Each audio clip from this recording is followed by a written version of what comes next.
এখানে এই সাহাবীরা রাসূল সাল্লাল্লাহু আলাইহি ওয়াসাল্লাম ইন্ডিয়ায় যুদ্ধটা পরিচালনা করছিলেন এবং সাহাবীদেরকে বলছিলেন তোমরা এই গিরিপথ থেকে পশ্চিম কালেও তোমরা সামনের দিকে যাবে না যতদিন পর্যন্ত হুকুম না দেওয়া হবে। তখন যখন যুদ্ধে বিজয় হয়ে গেল খাওয়ার পরে গনিমতের মাল টোকাবার জন্য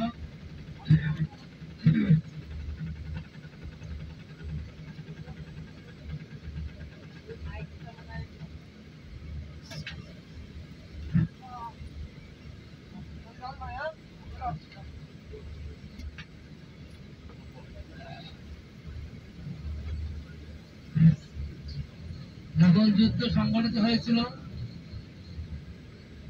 তখন মুসলমানরা সাহাবা একজনেরা বিজয় ঘোষণা করলেন।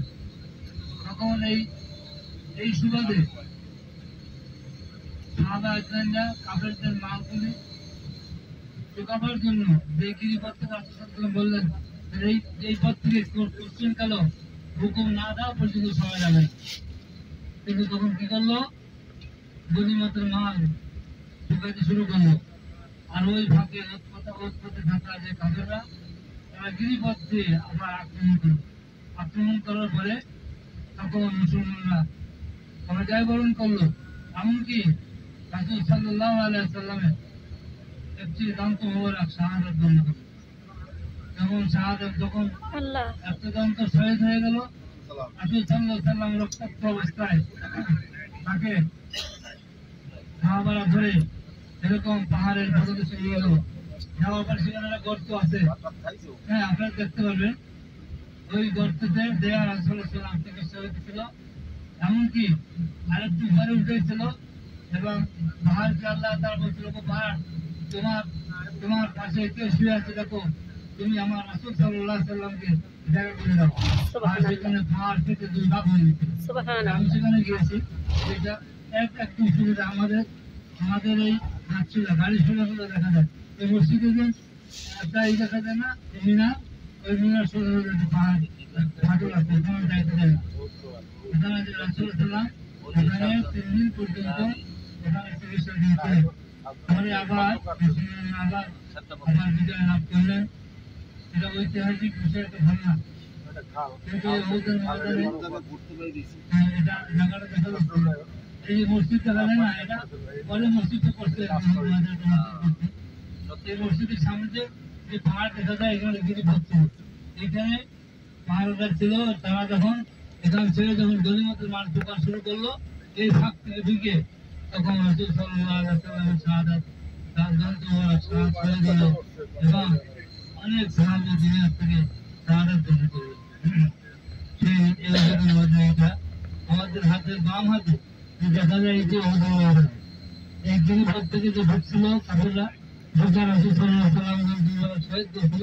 এই যে পাহাড়টা দেখা যায় হাতের বামে যে পাহাড় দেখা যায় ওই পাহাড় থেকে এখান থেকে 70 মাইল থেকে রাসূল সাল্লাল্লাহু আলাইহি ওয়াসাল্লাম এবং 70 জন সাহাবীদেরকে শাহাদাত বরণ করলো।